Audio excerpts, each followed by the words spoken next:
hovering over the go, and then for some reason my finger just clicked because I saw it was 9 o'clock. Jeff, I apologize, brother. You were right in the middle of the sentence. Welcome to Data Day Wednesday, everybody. Here we are back with the master, Dean Cook, and our special guest every 2 weeks, Jeff Dickinson. So, y'all, we're going to talk about what's popping this week, and there's some pretty interesting data that Dean's going to share because I'm sure, like all of us, y'all are excited to hear about what kind of congestion backlog has been cleared in Shanghai and what it means to us coming soon. Yes, coming on. Welcome to the HPLS podcast. Live, relevant, and high performance information, conversations, and education weekly.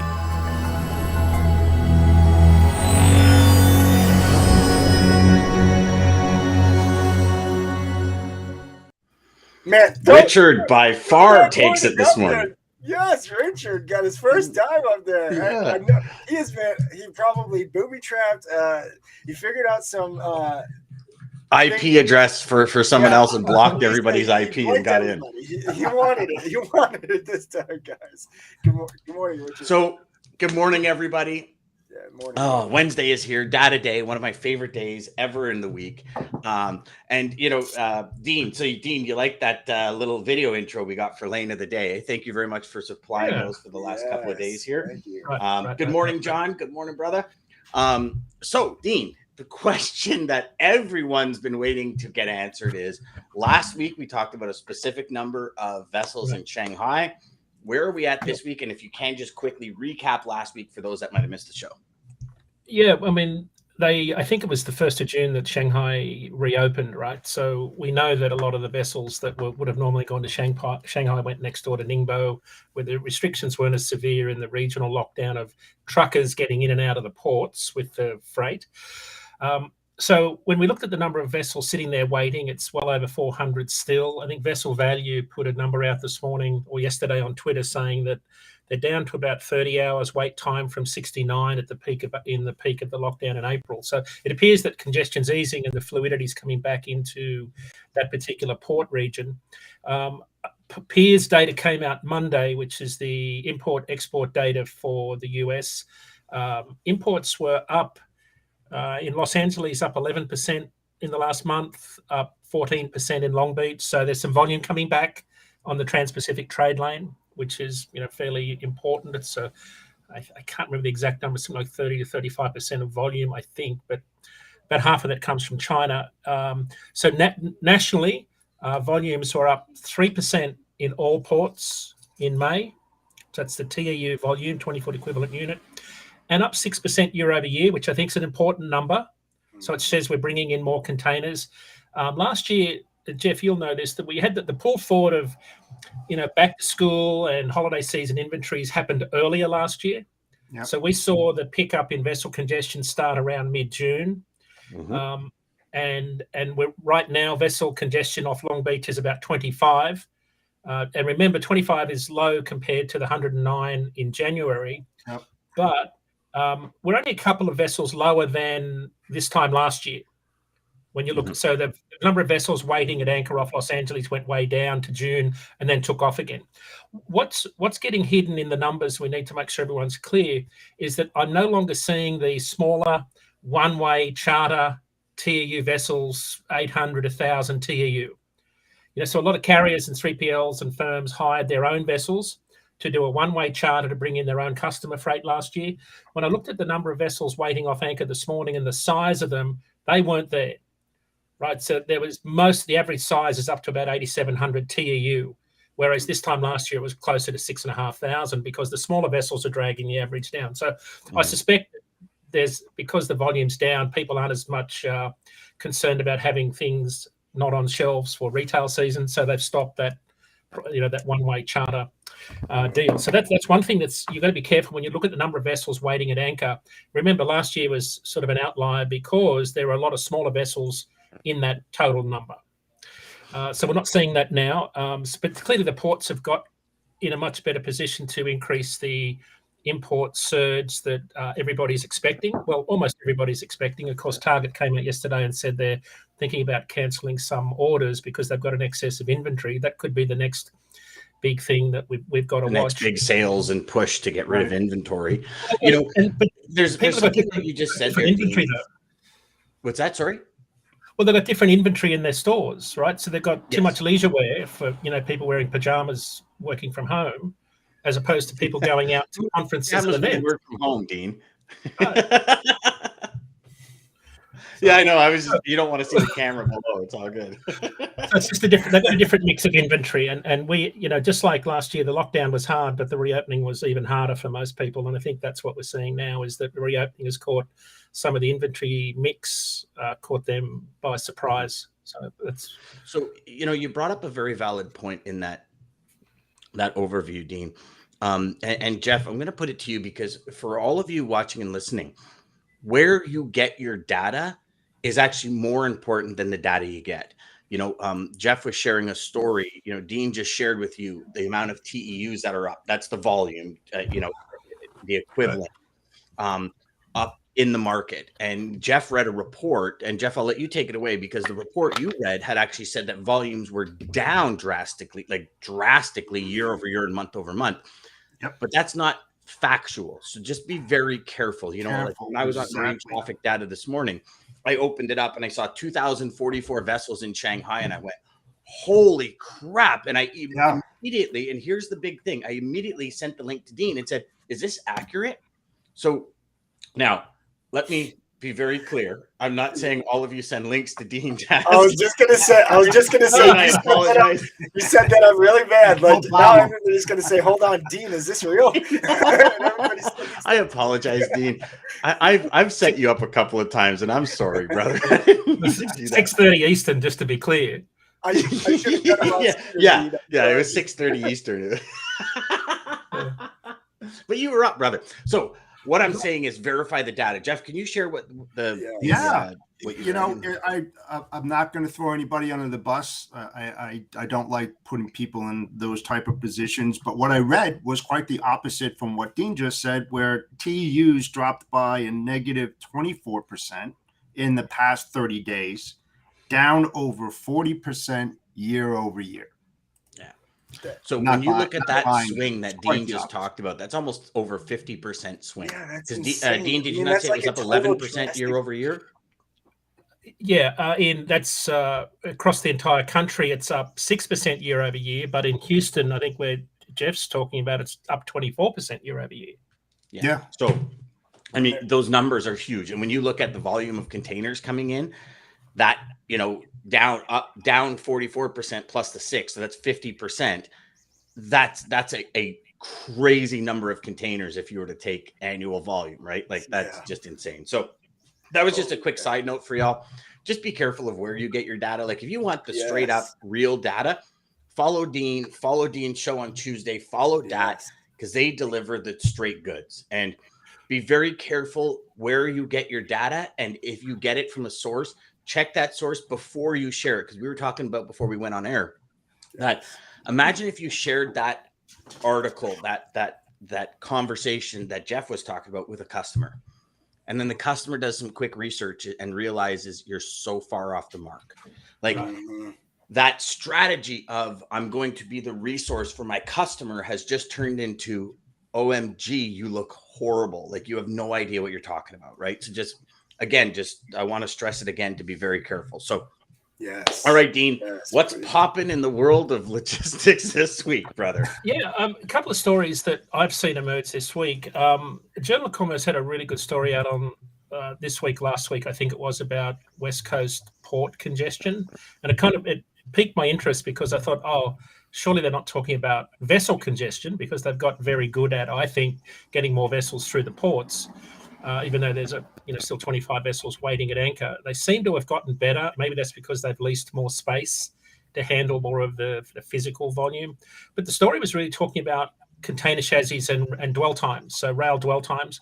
And the inference was that container dwell times in LA Long Beach area are up to about 9.6 days. And that's about what they said was it's about 3 times what they need for normal port fluidity. And dwell time is, I think, what they're determining as the amount of time that containers spend getting unloaded and reloaded, I guess, in terms of those street changes that they do. But the article was talking, and it said that we're still trying to get shippers to unload the containers. So anyway, the story was that, and it turned out that that's exactly what's happening. Whenever we see, and the other part of the story was that the rail side of the network is having issues trying to get capacity in place also. So there was two things happening. Chassis shortages have been a problem for a long time, but the railroads are having trouble trying to get the equipment in place and get the capacity. So whenever I see that, I immediately think, oh, that means we'll see a repeat of last year, where eventually that surge volume, whenever you see your sort of the bulk of your capacity struggling, it means that the surge volume will flip over to the truckload spot market eventually. And it looks like it's happening now. And I'll share with you a couple of data points that kind of support what we're seeing, because I look at the Long Beach and Los Angeles volumes are up 11% and 14% month over month. There's more volume coming back to that Transpac trade lane. But one of the benchmark lanes that I look at where truckload competes very heavily with intermodal is Los Angeles, Chicago. And just last week, spot rates reversed their 6-month slide, but only increased a penny per mile to $1.65 line haul. And why that's important is that's still 89 cents a mile lower than this time last year. So rates are really, really low. And if you think about if you're a shipper and you've got really low truckload rates and you've got port congestion and intermodal capacity issues, truckload's a good alternative. And that's and we saw the same last year. Rates were much higher last year because there were much higher volumes. But it looks like, and I'll pardon the pun, the tide has turned in terms of the West Coast freight market softening. Now, I went one step further because the article said that they were still having a lot of ramp issues inland. So whenever I hear that, I immediately think, I think it's BNSF in Kansas City. They've got a big intermodal hub. I think it's BNSF. Chicago is a big hub for all the Class 1 railroads. A lot of that volume comes to Worcester, just near where I am, and then gets trucked all over New England. Joliet, Illinois is a massive market for intermodal trains coming in, and that volume then going into the dray market. So I had to look at those three markets because there's always a correlation between capacity issues in intermodal hubs and truckloads. So Joliet, Illinois, spot rates are up penny per mile after dropping for the previous 4 weeks. Chicago to the northeast hub of Worcester, up 11 cents per mile after decreasing for the prior 5 months. Right. Outbound spot rates Midwest, Kansas City to I think it was Lakeland increased for the 3rd week in a row. So it looks like that trend that we saw, where import volumes were, not affecting the truckload market has reversed. And why that's important, I think, for our listeners and viewers is we're only just at the start of the peak import season. Now, the caveat there is we don't know whether all of the blanked sailings in Asia will come back into capacity. Jeff can probably answer this better than I can. But a lot of the alliances cancelled up to 40% of their scheduled sailings between week 17 and week 23. So they actually pull those ships out of the circuit. That reduces capacity. And I think it's a chicken or the egg question. What came first? Is there less volume coming out of Asia because there were fewer ships? Or is there, are there fewer ships because they're seeing less demand? So that's what I don't know is, when they blank a sailing, that's because there isn't the capacity there, or sometimes the big alliances blank sailings to control price. So they pull the capacity out of the market to maintain their margins. What I don't know is that are they not seeing the volume surge build up coming back to the US, or is it just there were no ships to put the containers on because they blanked the sailings and parked the vessel? So that's an open question that we've got to watch. But it looks like things are getting back to normal in Shanghai. Things are starting to move again, and we're just at the start of that peak season shipping trend. Now with things getting back to normal, things starting to move again, would it not be safe to say when it comes to even Houston, LB, LA, all these ports that were so congested a couple of months ago, are we not going to see the same thing happen? So, all these inbound lanes, truckload rates are going to start going up because they're going to be in higher demand. The rail is going to get even busier. Like all of these things I see kind of repeating itself from last year at a different level, because last year it was a consistent flow. Now we've had a zero flow for like Chinese New Year, now Shanghai being shut down and all this in such a short period of time. Right. Yeah. Is this not going to create like tidal wave that hits North America? I think it's possible. I mean, one of the things that the JOC article said that lull in import volumes has allowed a lot of these ports to clear their backlogs. So exactly. And if you I look at like what it's been 37, 40 something days since Shanghai shipped a container out until the 1st of June. And LA is still backlogged, even at 29, but it's still backlogged. Like even with that like reprieve of 0 containers coming, or I shouldn't say 0, but way less containers coming in, there's still a backlog. Well, there's still a shift of volume to the East Coast. So don't forget, East Coast import volumes are up 9% year over year, only up 1% on the West Coast. But there was a definite trend in the last month. I think it was really interesting. East Coast volumes only went up 1% in the last month, whereas West Coast volumes went up 9%. So, again, I'm not sure how to read into that, because one month's a data point doesn't make a trend. But there's definitely been a trend to, as we were talking about with Jeff before the show, there's been a trend towards ports not called Los Angeles and Long Beach, right? And they've been handling a lot more of that volume. I don't know whether shippers will continue that trend. It's logical to think that they will, and we'll see a repeat of what we saw last year, which is more congestion, more port volumes at ports, smaller ports in other areas around the country. Which will then create more OTR freight in those areas, rail congestion in those areas, and port congestion in those areas, right? And anyone that ships freight to or from those areas has to be careful, just like what we saw with a ton of people in the Texas area, where, their rates going into Texas dropped by 30, 40, 50 cents a mile almost overnight. Yeah, and something in regards to congestion, the other massive issue that the ports have right now, and I'm seeing it firsthand, is the appointment process. The appointment process for both in-gating and out-gating is outdated. It's mismanaged, to say the least. It's like when you go to a concert and you want to buy a ticket, right?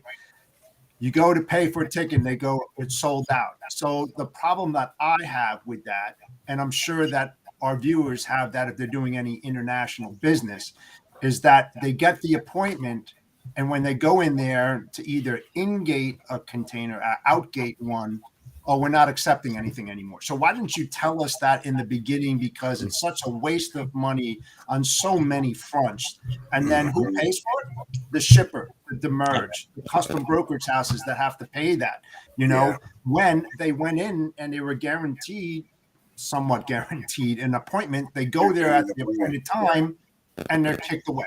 I mean, it's totally unfair. And, I hate to say it, but you wonder why these steamship lines are posting billions of dollars quarterly in profits.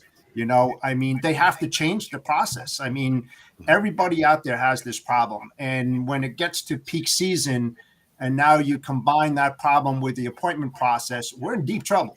We're going to be in deep trouble. The intermodal, cross docks, warehouses, dray carriers, OTR. I mean, I could just keep on rolling them off. They're all going to be impacted somewhat.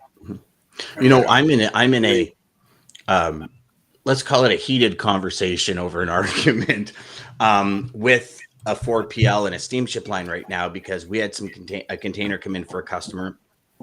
Once it got released, it literally went right from the port to his door.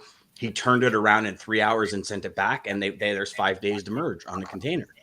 And I'm like, not a chance. I'm like, no, it sat at the port for 5 days ago. But again, why is that my problem? In the end, it is my customer's problem, because in the end, he will have to pay it. But I'm fighting because I don't believe that's fair. Like, if there's congestion at the ports, then figure it out between the steamship lines and the port to do it. Once you had the container and it outgated, it was like literally ready to go back within hours. Now, there was an issue because the dray carrier wasn't able to pick it up that day. It had to be the next day. There's there's all these different variables that go into it. But is it really the customer's fault? It's not. It's not. And the other thing, too, is with these dray carriers, when they start charging you a fee called congestion port fees, You know, it's just like, if there's no congestion, everything's working fine, then why is there a congestion fee? You know, they want the containers, they want the chassis, but yet they won't allow you to return them or to take them out. You know, they send all these emails out. Last free day is on the for me, with this past Friday the 3rd, you know, and then it's like, if you don't get it out, you're going to get it demerged. So they're holding everybody hostage. You know, I mean, that's what they're doing. They're holding everybody hostage, yet they complain about containers and chassis shortage. It's just ridiculous. I'm sure we could do like a 4-hour show just on that. Oh gosh, yeah. You could go on for hours. You know, I've always said, I've always been curious, and Jeff, maybe you know this. How do dray carriers make money? Because I know I was doing thousands of containers a year, and I remember when we would go in with 10 trucks in one day, and these guys would sit there for 5-6 hours waiting for a container, especially in Montreal. And we're talking 5 years ago, and it would be $350. And I'm like, I would not sit anywhere for 4 hours for $350. No. Just wouldn't happen. Not, especially not with a tractor, trailer, you know, chassis. Yeah, no one you can be making money doing something else. Yeah. I don't get it. And you know, and it's, to me, I say it's not fair, because again, how many times on this show have we said, Dean, you know, you've been very particular about it. Leave something for the next person in line. And at $350, how is that leaving any meat on the bone for the dray carrier? Right. Like, I don't see it. I don't see how they can make money. You know, like I don't know. And call me crazy, but, and I mean, obviously the rates have changed since then, but even then it was like, you know, you're $350, you're bringing from the Port of Montreal all the way up to the West Island. Or, you know, like that is, you know, an hour's drive kind of thing, an hour and a half drive, depending on, well, Montreal traffic, almost 2 hours sometimes, but you know, so you got 2 hours drive. So you're almost 4 hours plus 5 hours. You're like 9 hours for $350. How many people would work 9 hours for $350 in traffic, dealing with four-wheelers that are just jerks and idiots and people cutting you off left or right? Like, I mean, it's a recipe for going, you know, postal. But, yes. Yeah. Hey, I saw this is kind of tangentially related to it, but I was watching a TikTok post on a reefer carrier who's loading beef out of one of the biggest beef companies in the country. He said, "I'm loading hamburgers," and the inference was, I think he said, it was being cynical, but he said a lot of the delays he thinks are orchestrated to, you know, keep rates high or keep prices high. The price gouging piece is interesting, because I'm getting gouged by home builders trying to do renovations right now. Yeah. And the variance in quotes is just ridiculous. He said, and I watched his posts over the last 36 hours. He said, I am currently at 37 hours waiting to get this load of hamburgers. So you mean he's waiting 37 hours on the dock? Yeah, and you can see the videos and the timestamps of when he posted them. So remember last year we were talking about, where was he at? You know, I'm only asking because so my furniture ladies, shout out to them, but they just had a container come in and it was waiting. I don't know how long, but it was waiting forever. They said he's on a loading dock. He's not at a port. He's on a loading dock. This was at a port. This was at the port in New York. Workers. Yeah, no. He's an owner operator trying to load a 53-foot reefer, so it's not drop and hook. He's only got and so, but I said, okay, so that's an outlier, right?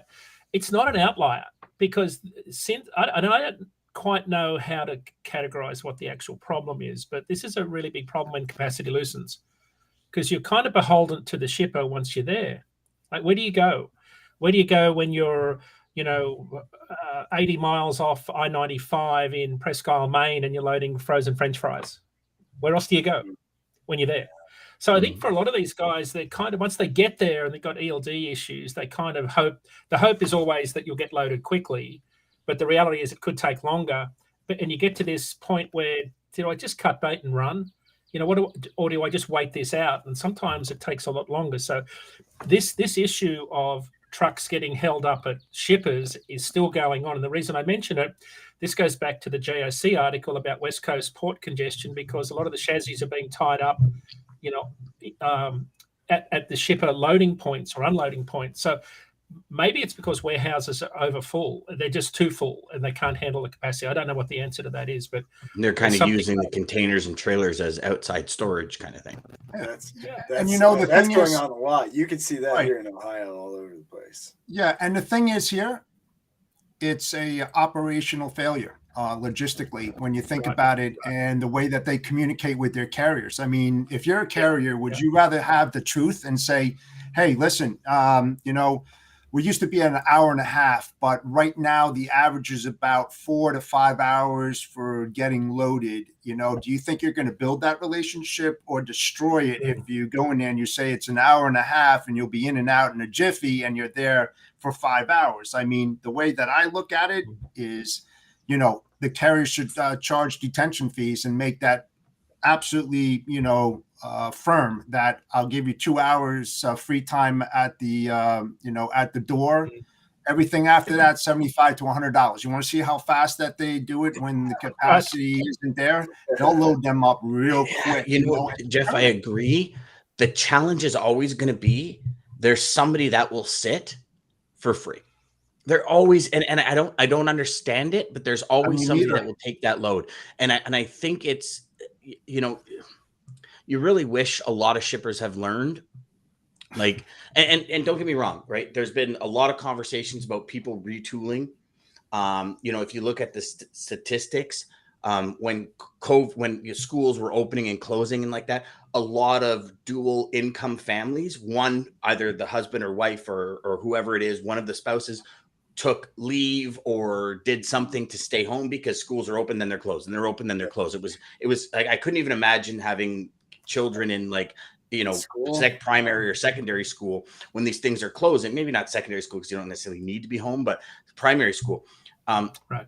But now it's like, if and just take this one for example, if you need 36 hours to load a truck, figure out a trail pool situation, because 36 hours to load a truck is disgusting. It's showing you that you have no respect for that person's time and the effects that it's going to have on that person. I guarantee you they're not paying him $1,500, $2,000 a day that he can make rolling with a reefer minimum. They're not paying him that because, you know, he's there 36 hours right now. He's up, you know, $5,000 almost in detention charges plus the line haul rate. There's not a company on earth that would pay that. But unless it's you know, a drop and hook operation. Unless it's a drop and hook operation, you know, then it's justifiable if they can tie up assets for a period of time and they have a plethora of trailers. Then why not? But if you're going to have your guys sit there, you know, and like Dean was saying, the ELDs. I mean, he's on the clock for a while. You know, I mean, he's getting tied up. He's losing money left and right. I mean, it's not fair for the drivers. You know, you just got to be honest. You know, if you're talking to these carriers, you have to be honest with them. That's the only way you're going to build a long-term business relationship with them. Find out what their needs are. Let them find out what the shipper's needs are, and then come to a mutual conclusion and saying, hey, this is what's going to work best for both of us. Move on. Like, how many of you have had a meeting scheduled and you show up on time and you sit in the waiting room for 30 minutes? How does that make you feel? Right? How many of you have had that happen to you? And it's the same thing when we do it to a driver. It's like, I don't know how many times I've sat in doctors' offices or at prospects' offices. And it's like, I'm looking, I'm like, listen, we had a meeting 30 minutes ago. And I've gone up to the receptionist and said, listen, like, I had a meeting 30 minutes ago. Is this going to happen or not? Because with all due respect, like, my time's worth something as well. And I'm sorry if I sound like a jerk, but to just leave me sitting here is ignorant. And it kind of makes me feel like I don't even want to do business with you. Right. You know, and I've had that conversations with receptionists, because if this is the way I'm going to be treated, you know, like when there's nothing on the line, it's imagine if now I'm going back to the customer for demurrage or detention, or when there's a problem that maybe is their fault. How they're going to be like zero dark 30, man. They're offering radio silence, somewhere. Radio silence, right? So do I really want to get into that relationship if this is the way it starts? And this is the problem. You know, hamburgers, it's grilling season. I got a freezer full of hamburgers right now because I'm like, that's what it is. But again, 36 hours. That's and at what point, Dean, to your point where you said, do you cut and run? There's a lot of wasted money at this point. Yeah. And if you cut and run, they're going to time, gas. I mean, gas is not going down. So right. Exactly. When you think about cutting and running, right?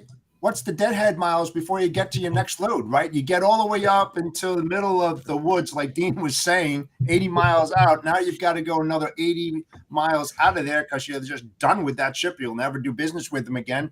Look how much fuel, look how much money you just lost. Waiting time, fuel, time. I mean, it's ridiculous.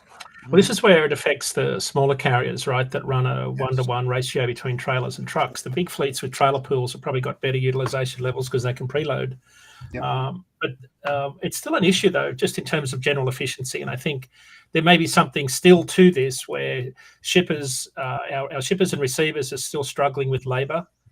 They may, it's, and I don't know what the numbers are as of today, but it's certainly, we just had an all-time record number of transportation employees in May. It eclipsed the record of number of employees added in a month going back to April, I think it was 2019. So we've got a record number of people working in the transportation industry. I don't know how that pans out on the other side of the dock, but there's an inefficiency level that I can't figure out. And part of me, I get a little bit skeptical when I hear my builder say, what I used to pay $3 for a 2x4, I'm now paying $15 for. And I heard a guy yesterday, a very prominent person on social media, say that there's a shortage of motor oil for diesel engines because the additives that are required, the additive mix comes from two companies. I think it was Liposol and Chevron in Houston. And he said they're out and you can't buy 15W40 Shell Rotella oil. Well, I went straight onto Amazon and ordered a 5-gallon pail of 15W40 Shell Rotella oil. It'll be here tomorrow. So what I can't figure out is so a lot of people are talking about this, and a lot of us could say, yeah, I can still believe that because we've been used to it for a year. But how long do you spin that narrative before it's no longer holds water? And I just don't know. I feel like that's what's going on with some parts of the supply chain. That there is clearly price gouging going on. There's no question when I go to buy stuff from my truck, there's absolute price gouging going on, because just with that example, people are talking about shortages on one end of the spectrum, yet I can buy it online immediately. So there's a lot of misinformation out there for sure. And I just don't know how this pans out for us in the trucking industry. Carriers are certainly hurting at the moment with these high diesel prices up again this week. These are tough times for sure. Yeah, you know what? Hey, Dan, tell them about the story about your 2x4 when you were building and you thought it was a deal. Remember you said that last week or something like that? It's so I went into a hardware store last week and I was asking them about 2x4s because I'm building out the bar in my pool area. And I'm like, and I'm it's under a roof. So I'm going, do I need treated wood? Do I need untreated wood? And it ended up being that treated wood was $12 a 2x4 and untreated was like 16. And I went, what? He goes, yeah, that's weird. I go, I'll take 10. And I just right away, I'm like, give me that number, write it down in the SKU on the piece of paper. Let's go. And I went and got usually lumber that's double the other one. So somehow it was mixed. I'm like, yeah, I'll take as much as I need. I overbought because it's crazy. I had a friend of mine who was building a house and he went in 2 weeks ago to get a 12-foot 2x4 and it was like $18. He went in last week. It was 27. Like the same 2x4 and 27. He goes, I was just here last week. They go, yeah, it just went up. It's like, oh my God, are you guys kidding me right now? Like but it's everywhere. It's beyond frustrating because and I couldn't even imagine, we've had Greg on, we've had John Brewer on, shippers are going, how do you budget? Like when we ask Greg, so he goes, guys, I don't know. I how do I budget? Companies are coming out and saying, okay, we need a freight budget for this year. And they're going, yeah, good luck with that,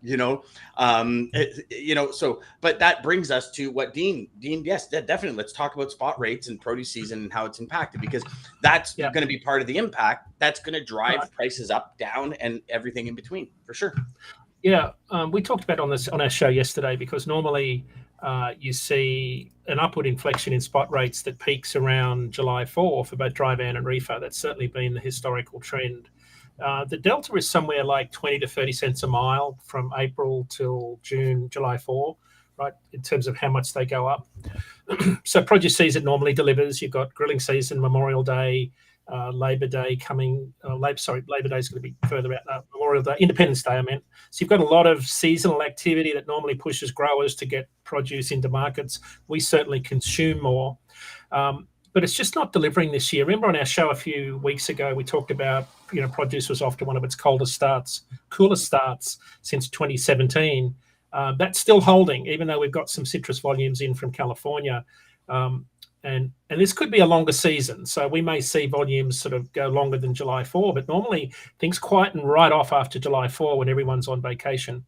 So what the numbers look like right at the moment, this is important. We've only got 4 weeks to go until July 4 to see the normal material increase in spot rates that we normally do. So first part is rates of the slide that we've seen for the first 5 months has been halted.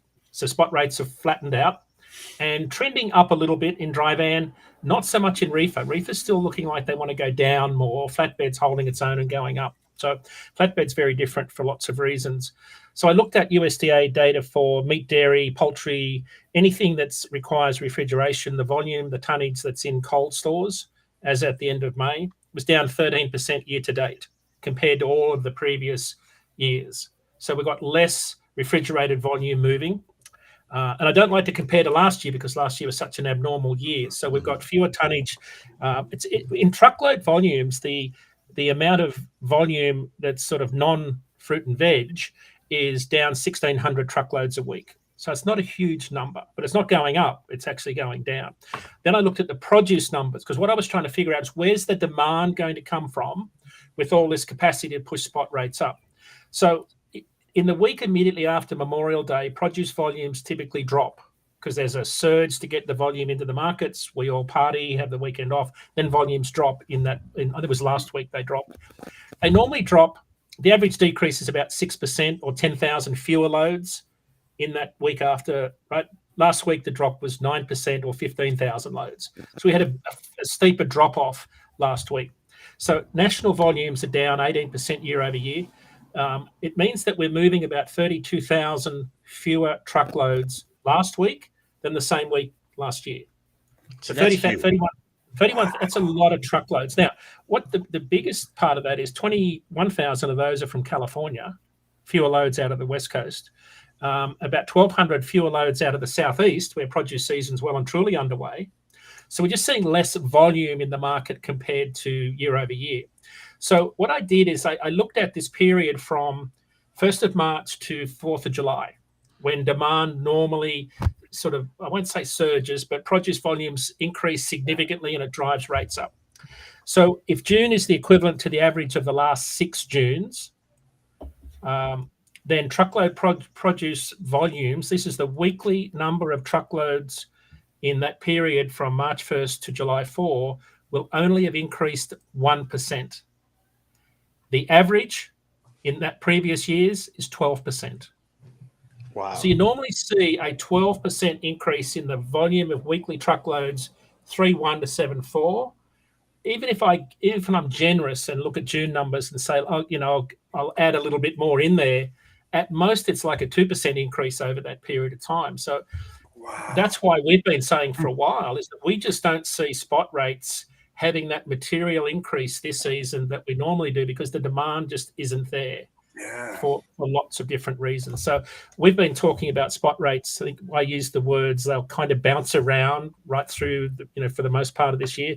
That's certainly what it looks like. And I think the interesting thing, I'd love to get your perspective on this, Jeff, but spot rates are holding at about 2018 levels. When you look at dry van and reefer, very, very similar data points.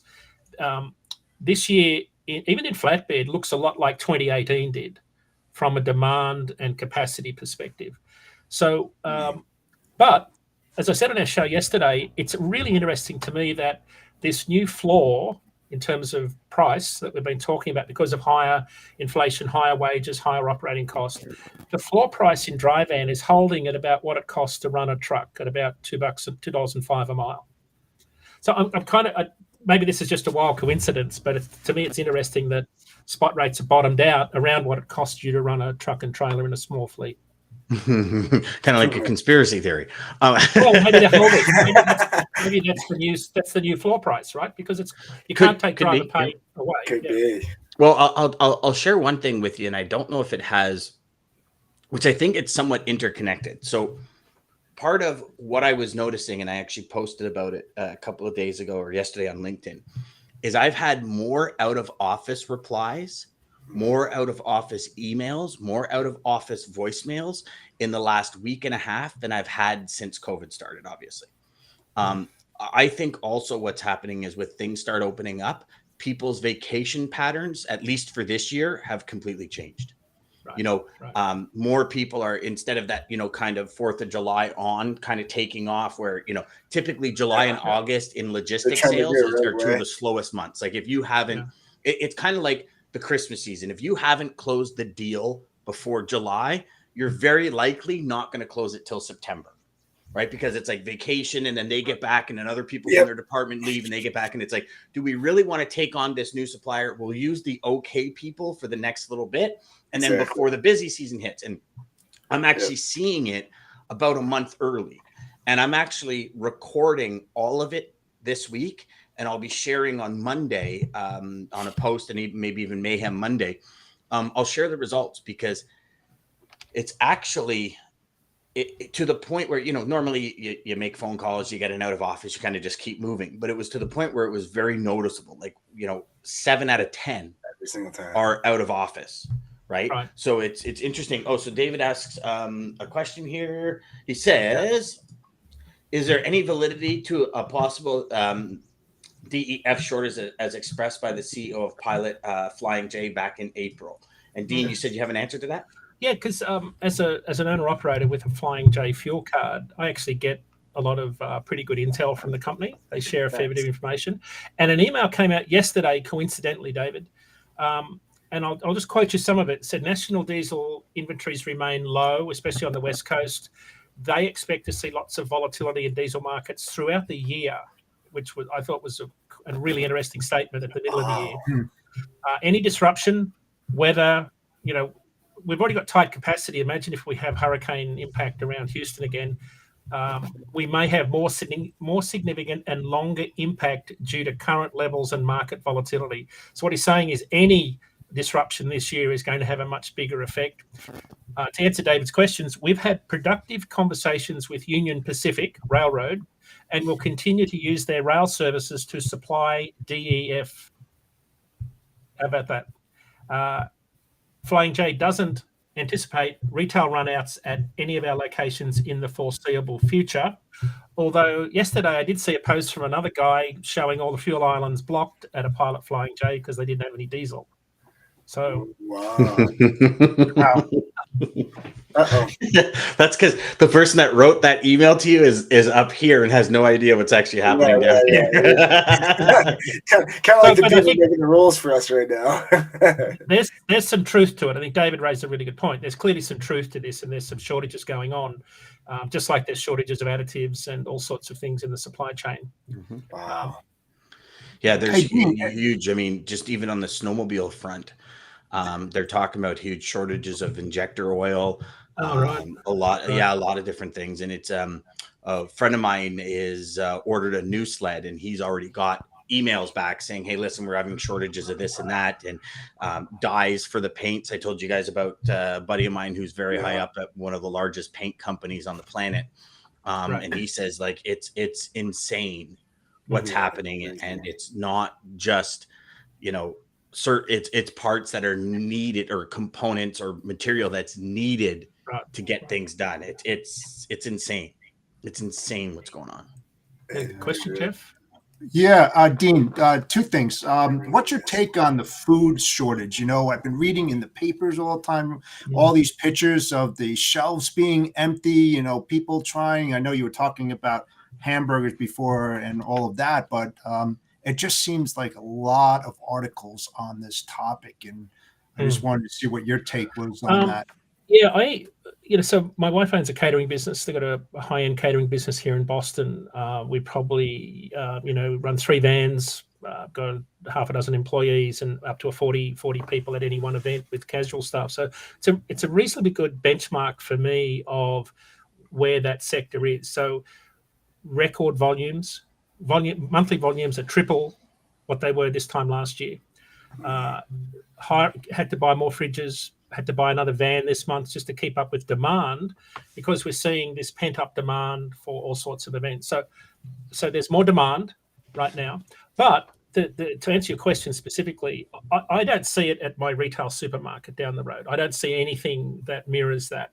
What they are seeing is outages at Restaurant Depot, where they normally would go to buy supplies. And instead of going to just Restaurant Depot, they've got to go to 4 locations to get the same inventory. And it's not just food, right? It's supplies, plastic spoons, napkins, all sorts of things. So there is something to it. At the retail side, I'm not seeing it, but at the wholesale side, there's definitely something going on there that's affecting the volumes. And I don't know whether it's a packaging problem. Like, people are still struggling to go back from, because there's a shift from delivering to the home, right? Mm-hmm. Online retail buying, which is a different product mix, different packaging mix, shifting back to, remember, a lot of these big manufacturers cut down a lot of their production lines to just deliver certain types of food type content, packaging. Yep. And now I think that some of them are probably struggling to retool and reopen up these other production lines to go back to where they were. That's what it appears like. So, baby formula coming from Australia. Yeah. Well, and and it's also going out to more restaurants now. You're asking for things on the menu, and we don't quite have that yet. So it's like restaurants that tooled back their menu are now struggling to get that feedback. I can say I do the grocery shopping, and I'm about 1 or 2 items a grocery shop that I can't seem to find, or like we do the fiber 1 bar thing as opposed to like granola bars, like the dips and I'll go and I'll see like 2 boxes one time and I'll get both. Whereas normally I would never have to buy 2. You just kind of buy one, the next week you go buy another one, but the next week there'll be none. It'll be empty. And then the next week there'll be 3 or 4 boxes. Then the next week it'll be done. Then the next week there'll be like 12. So, and I go, like, it's typically the same day every week that I go shopping.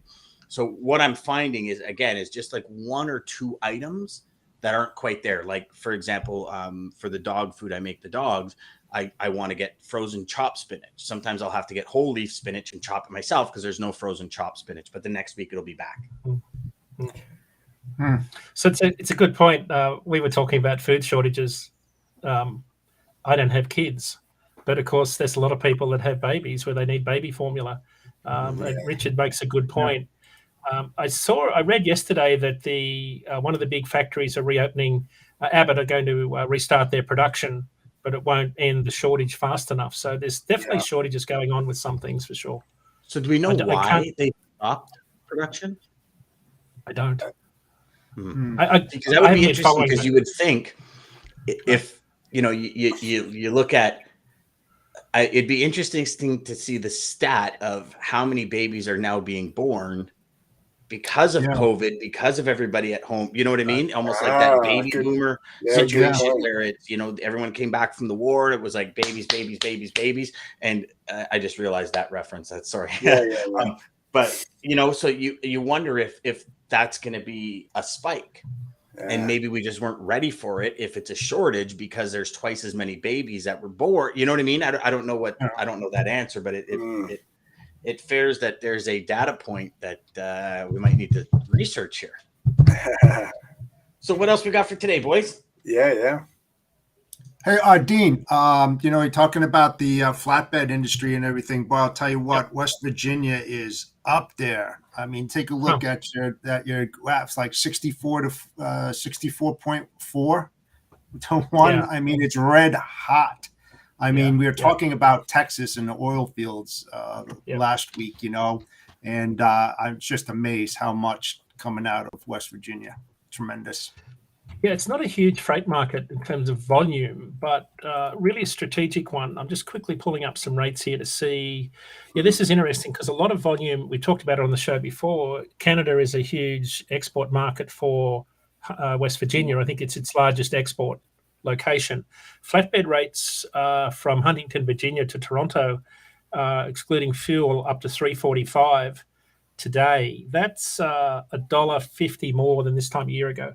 So that's just flatbed. So capacity is still tight on that lane. And I'll quickly look at dry van just to see if similar story, up to $3.75 this week. That's up about $1.80 on this time last year. So lots of very tight capacity in that lane at the moment. Yep. Interesting. There's a few other good comments too. Meg said there's a recall, but then also Richard, you said allegedly. I actually seen the pallets. There was tons of pallets down there for all the illegals coming in. So Maggie's saying there's a shortage because of recall. Babies got sick from what Trish is back to possibly their play. Got it. Okay, and then a ton was shipped to the southern border allegedly. That's true. Crazy.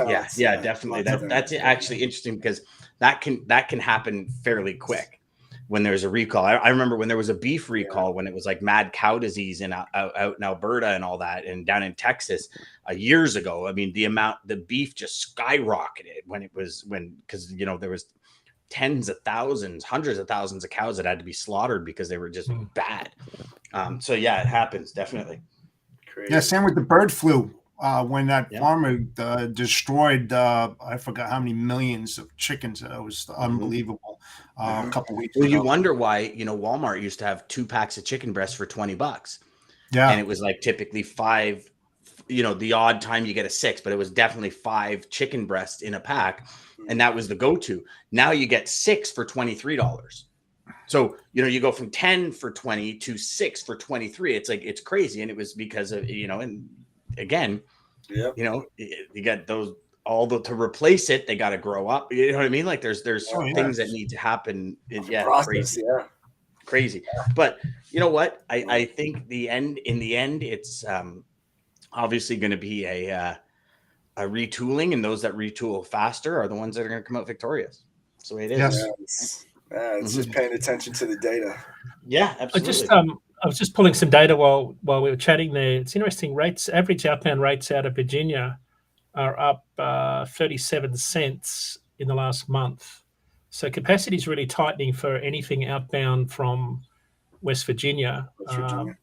That's dry van. So dry van is up 37 cents in a month, which is interesting, right? Because rates have been dropping everywhere else. Yeah. But there are still some lanes where rates are actually doing the exact opposite. Reefer rates went up 30 cents. Now they're back 18 last week. And flatbed outbound line haul rate map for West Virginia is back to 3.77. So it's cool. No, it's up actually 3 cents this week. So very tight capacity in some regions. Again, data is very important. People have been hearing, rates have been dropping, but in some areas it's doing the exact opposite because of the imbalance of capacity, which is very important for your customers to know. Yes. Yeah. Extremely. Very important. Yes. All right, DJ, what do you got today, brother? Yes, thank you guys. For joining us like you do. Thank you, Jeff, for joining us every other Wednesday like you are now. Great to have you on here with us. Dean, as always, thank you so much for all of your amazing information. Yes, thank you, both of you. It really helps. Guys, follow the data. It's, this is good data. Good data. Good data. You can either be blind trying to find your way to your target, or follow some checkpoints and some data and figure it out, or at least stay in the lines. But you got to follow the data. But again, thank you everybody for joining us weekly and daily right here, Sales Chatter Live, 9 a.m. to 9:30 Eastern Standard Time. Again, our show for our Wednesday Triple D days, so that's why we are going an hour today. Tomorrow we got a great guest, don't miss out. And then obviously Fridays wins and lessons. I think we'll have Mark on, right? And maybe I think Mark's back from Portugal. He was golfing last week, so he should be back. Join us. She did, and I'm sure he's going to have some kind of new hat that he's going to share with us. So it'd be cool. Oh, great! Yes, even better. Now I'm excited. And to throw Daman up there, and thank you to Centurion Trucking and American Logistics, and thank you for joining us like you do every day, Daman, and making this possible. So seriously, thank you for what you do. Thanks. Again, thank you everybody. Great quote, I think, to take us out. This came from I don't even know where it came from, so it doesn't have anybody, but I love it. Data is like water: neglect its quality and fear the indigestion. Oh, I love it. I love it. Daman, stick around. This one's for you, my friend. Centurion Trucking, our motto is people before profit. Today's market requires more transparency, consistency, and focus on what our clients need to win. Centurion Trucking and American Logistics are poised to help their clients achieve and surpass their targets. If you're looking for a team that honors your needs, dreams, and aspirations, then get a hold of Daman at American Logistics or Centurion Trucking and start designing your career